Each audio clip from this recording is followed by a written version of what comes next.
तुम्हाला मी प्रामाणिकपणाने सांगतो, ही धमकी नाही आहे. त्याने प्राणघातक हल्ला केला होता. फडणवीस साहेब तुम्हाला सांगतो, पुन्हा ती चूक नाही करायची आणि त्या भानगडीत पडायचं नाही. मी आडविलं नामकं करीन तमकं करीन. राज्यातला पांधन रस्तासुद्धा सुरू राहणार नाही, पांधन रस्तासुद्धा, एवढं लक्षात ठेवा. मराठ्यांच्या नादी लागत नाही. गोडी गुलाबीनं तुम्हाला जे करायचं ते करायचं. त्यावेळेस घडलं आता. पुन्हा त्या भानगडीत पडायचं नाही आहे, हे मात्र तुम्ही लक्षात ठेवा. तुम्ही जर ती भानगड करायला जाताना पोलीस हे नामकं करीन आणि तमकं करीन, त्याची किंमत इतकी भयंकर तुमच्यासह देशातल्या पंतप्रधान मोदी साहेबांनासुद्धा त्याची किंमत मोजावी लागणार.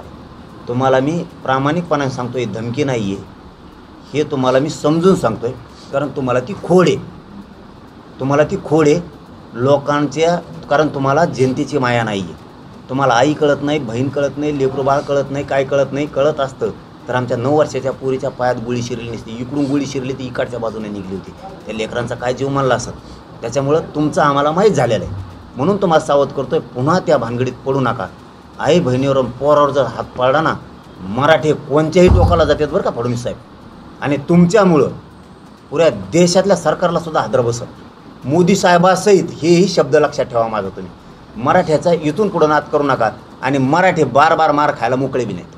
दादा मागे